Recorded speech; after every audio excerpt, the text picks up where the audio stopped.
Tuesday.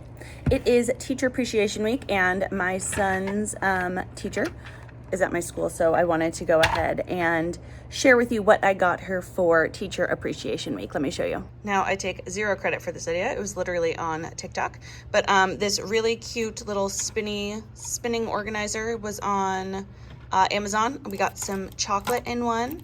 We've got a Starbucks gift card. I know she drinks Starbucks. My other son's teacher drinks Dunks, so I got her a Dunkin' Donuts gift card. This is that Touchland, the hand sanitizer spray, which is also hydrating and moisturizing, which is awesome. A gift card to Target. And then in the middle, we have just some Flair pens and pencils. But I saw this, I thought it was such a cute idea. So I brought it to school because I don't trust my second grader to carry this all the way when he gets dropped off. So I will give it to him in the morning for him to give to his teacher. We have another busy spring week ahead of us. It is actually gorgeous out today. It's like going to be 75, I think, later today. It's already 63, and I can feel and see the nice sunny weather, which gets me excited. I got my nails done. Looks like summertime is coming. I can feel it around the corner. I thought this week, again, I would take you with us and let you see kind of what we are up to this week and what we are doing here in first grade. The skills are basically the same as the last week, but we have a few new activities to share. So we're still working on two-syllable words. This is our last week with that before we assess on Friday. What else are we doing? Oh, in math, we are working on addition with regrouping. So last week we started addition without regrouping. And we have done this before with numbers within 40. Now we're kind of moving up to 120. So today we're going to do some more addition practice with regrouping. And in writing, we are finishing up those informational research books, which are coming out so cute. There's actually only a couple more pages we need to add. And then this Friday, we're going to make a clay figure with like a Crayola Model Magic, I think it's called. We're going to make a little clay figure of our animal. And then next week, we will create a diorama of its habitat to put together for our big project, our big zoo show that we're doing when we're inviting all the parents. So very excited about that. Let me show you kind of some of the fun stuff we're up to this week. I'm just gonna go skip ahead to the slides. So here we are in phonics for today. We are basically doing the same thing if you watched my video last week, same type thing. So we're going to review some sounds, review some heart words. Today we're learning Mr. and Mrs. And then whenever we learn a new word, we skywrite it. We talk about what the heart part is, and we also practice it in a sentence. So I have everybody try to read the sentence in their head, and then on the count of 3, we read it out loud. Mr. Wilson is here, and then Mrs. Wilson is here. So we read both of these sentences, and then we practice a lot of decoding and encoding. So I shared this last week, and just different words, same type drill. Fran, frantic. Scoop it, and we talk about what types of syllables they are. Chip, chipmunk. So there we have 2 closed syllables. Comic, these are all closed. The past couple days, we've basically been focusing on a lot of silent E syllables. So we'll go back to closed, and then we will practice some dictation. So very simple, but effective practice. For their literacy centers this week, I have the independent one is a read and match. If you have these, I did update them to include two-syllable words. So this one is two-syllable closed. We already did the other one with two-syllable silent E. So students just read the sentence and they have to figure out which picture matches it and color it in. And then for their task cards, they are reviewing our controlled vowels. So I like spiraling in all the different skills we've learned throughout the year for phonics. I like spiraling those into their task cards. So this week they're reviewing our controlled vowels. Last week they reviewed some vowel teams. And then for roll it, read it, and take it, these are actually the same words as last week because they proved to be difficult, but that's also why my Post-its are not sticking as well, because usually I change this out. But these are pretty difficult, so I actually want to keep the same words up here for students to try to decode. But I actually want to show you, I made something, it's called roll, read, and cross out, that I'm doing with small groups at the back table, and it's basically the same type of decoding game, except it's on one sheet. So let me show you what that looks like. Okay, so here's an example of the game I've been playing with some of my students in the back. This one is obviously for glued sounds with NG and NK. So you can really, differentiate it based on what your students need. Many of you know when my students come back to my table, they bring their book bin from over there and they open up their fluency folder right away. Now their fluency folder has blending lines in it, it has poems, it has decodable passages, things that they should know how to read. But sometimes I will have them, if this is a newer skill that we're kind of working on, either as a whole class or just with my group, then I'll just have them kind of work at the word level. And this is nice because instead of reading a whole passage, they're just quickly trying to decode the word. So they will simply roll 3, and they have to pick any word they want. I usually just have them start from the top to be quick. Bank, and they say it and cross it out. And then I usually just have them play. They each have their own sheet. So if I have 4 kids back here, they'll all have their own. And then 5, bring, cross it out. So they roll it, say it, cross it out. And what this helps me do is it helps them work right away and be doing something. I get to be sitting here listening to them as I gather everything for them. Now it only takes me a minute or 2 to get everything ready, but this gives them something to do right away when they come over, and I can quickly check in and reteach if needed. So roll, say, and cross out. Like I said, it's basically the same as roll it, read it, and take it, but just in a different format, and I can differentiate it a lot easier. And since I'm over in this area, before I tell you what we're doing in math, let's take a look at where we are in our writing. So for writing, I told you we really only have a few pages left. We've already done our cover page, which I have shared. This is which body parts help your animal survive. This student has an owl as their animal. My animal needs big eyes. They need to see their prey. The one we did yesterday was about how our animals grow and change over time. And we talked about how some animals actually go through metamorphosis, what they might look like when they are babies, and then how they turn into their adult selves. And then we had to write a caption, so a cool fact that we learned about that baby. So here she drew a baby owl, and we learned that they're called owlets, and they also flap their wings even when they are young. She thought that was interesting. She wasn't sure if they would be able to. And then we talked about how parents take care of their offspring. Here are some owl facts. Owls lay 1 to 12 eggs. Yep. Owls live 25 to 30 years in the wild. Now you know about owl babies. This is what owls eat. And then we also had another page. This was the first one we did, where we classified the animal, wrote down some things they need to survive, and showed their habitat. So today we are doing how-to writing. I can show you what that looks like over on the board. For the how-to writing piece, essentially we've already written 2 informational paragraphs, and we planned them out, and that was how parents care for their offspring and what they eat. And then we've included diagrams and other things. I like to always throw a how-to piece in there because it's just a different type of informational writing that my students already know how to do. And so what I have them do is on Epic, we created a big collection of all the animals. So I will explain that for our how-to writing. I'll give them some examples of what how-to pieces of some how-to topics they can choose. And then they will have to go onto Epic, and they need to read at least 2 different books about their animal. So they can read it to themselves or do read to me. So I'll show them how I'll do that with ostriches.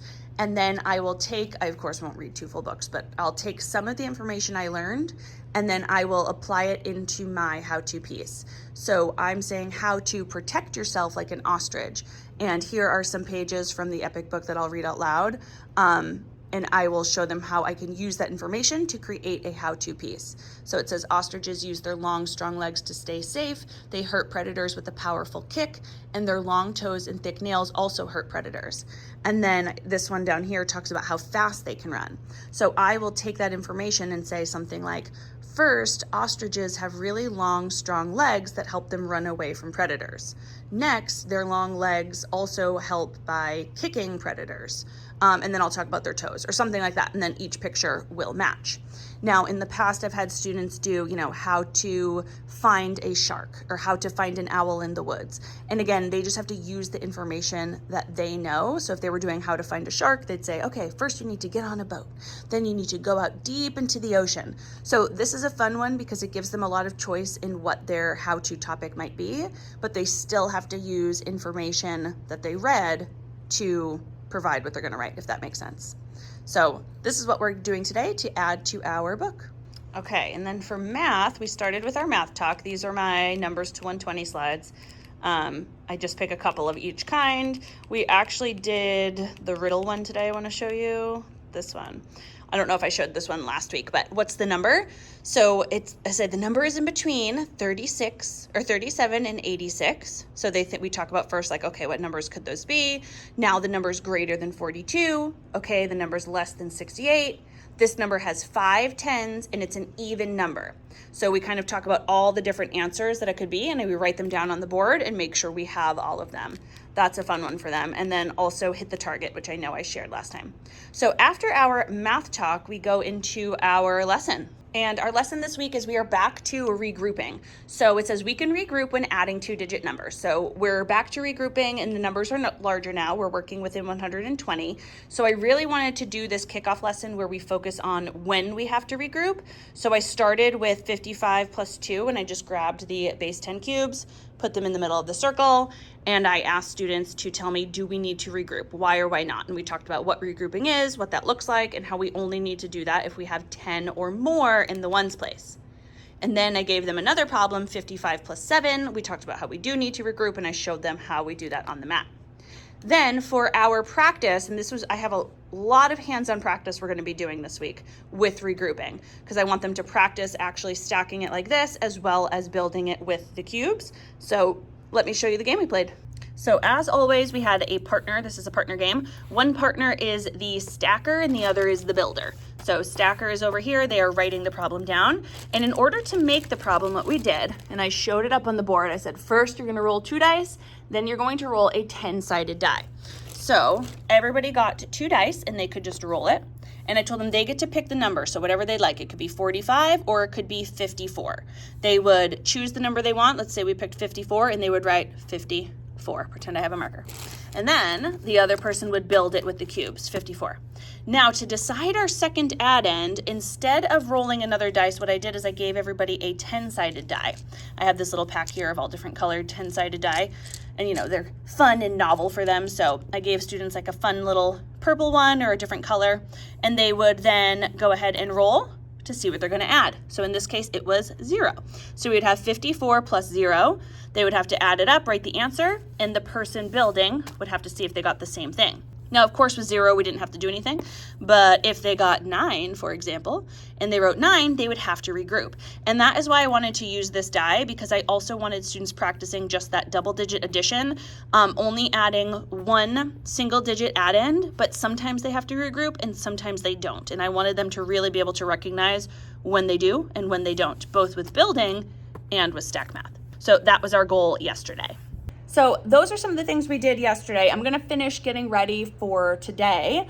Again, we're kind of building on those concepts. So today I think we have a spin and add mat that I can show you. We're gonna do some review of that addition with regrouping. We're gonna, instead of doing a 1 digit, we're gonna add 2 digits plus 2 digits. And I'm actually gonna introduce them today, how sometimes we actually need to regroup the 10s as well, because if we make like 118 or something, so we'll talk a little bit about that as well. But let me get ready for the day and I will check in with you maybe tomorrow, maybe the next day. I don't know. See you in a bit.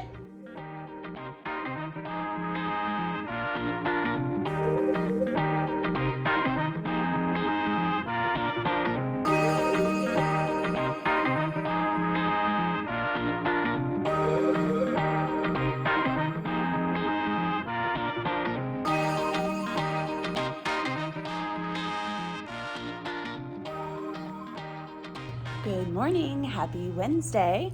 I'm here a little bit later at school. It's already 7:40, which is pretty late for me.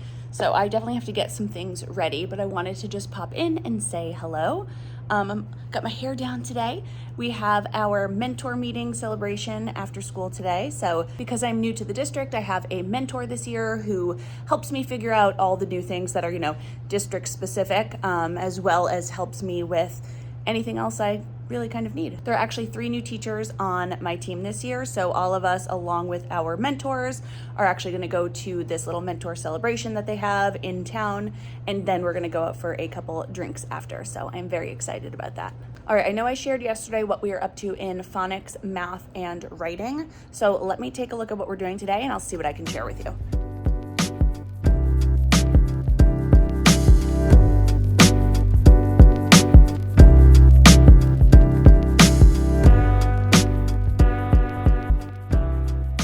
These students were wondering if we were going to have one last kind of class party for the end of the year. So I made one more little chart where we are working together. This one says, look how bright we are, since we are ending our year. And the things we are working on are basically the same stuff we've been working on all year, but working hard and quietly, being kind to one another, raising our hands, and following directions the first time. I would say we're definitely working on these two the most right now. So just like before with my other charts, if I see somebody doing a great job, they'll get to fill in a circle. And in order for us to earn a class party, every student in the class has to fill in at least one circle in the chart, and the whole thing needs to be filled in. All right, let's look at the plans. I don't feel like getting up from my computer, so we're gonna do it from here. Lunch choices this week, morning meeting. Of course, we have our morning message. Yesterday, we actually did a nonfiction word hunt, or no, text feature hunt, there we go, to look at different text features, and today I want them to tell me what a table of contents, caption, and glossary are. It is Would You Rather Wednesday, so would you rather have a slice of apple pie or chocolate cake? And would you rather spend an hour painting or an hour doing puzzles? Then we go into calendar. Phonics, again, we're doing a bunch of reviews. So a big sound review here, a big heart word review here. And then we are actually, I think, going right into, oh yeah, blending. We're gonna do a little bit of blending, talking about the different syllables that we have, and then we are going to do dictation. Today's dictation is going to be a longer one. That's why that's really all we've got for today. So we will do some heart word dictation. We will do some just two-syllable word dictation, and then we will also do sentences. After snack and recess, we are doing a Mother's Day, just a simple little keychain. We're doing the Shrinky Dink keychains. I have actually never done this before, but my team, this is something that they do every year, so I'm going to try it out. My downside is that I had to turn all of these into looking like it's paper. I thought that they came that way. So I had to get a ruler, but this is the kit that it looks like. They're like shrink sheets. I'm sure you've seen these before, but it's been a while since I have been in the classroom to do some sort of craft like this. But they should be cute. I even got those little flower chains to go on it and the keychain portion to attach it to. We do, of course, just to point this out, we all talked first about what we would do, so we're kind of on the same page as a grade level, and we all made sure that all of our students have a relationship with their mother that they can send something like this along to. So we, of course, do that every time. Since this is in Sharpie, I'm gonna have everybody plan it out on a planning sheet first, and then I'm gonna actually call students to the back table to do this like 3 at a time because they have to write on it in Sharpie, and I don't want to redo a bunch. So in the meantime, sorry for all the blurring, but they will be doing their literacy centers and their seesaw activity, and then they can read on Epic while I pull everybody back. Over into Win, same stations all week, and then lunch and recess. And then for math today, since we are doing addition with regrouping, I of course have the same math talks that we will be doing, and then I'm going to show them 2 different ways to regroup on the rug. We talk about regrouping with both the blocks as well as with stack math.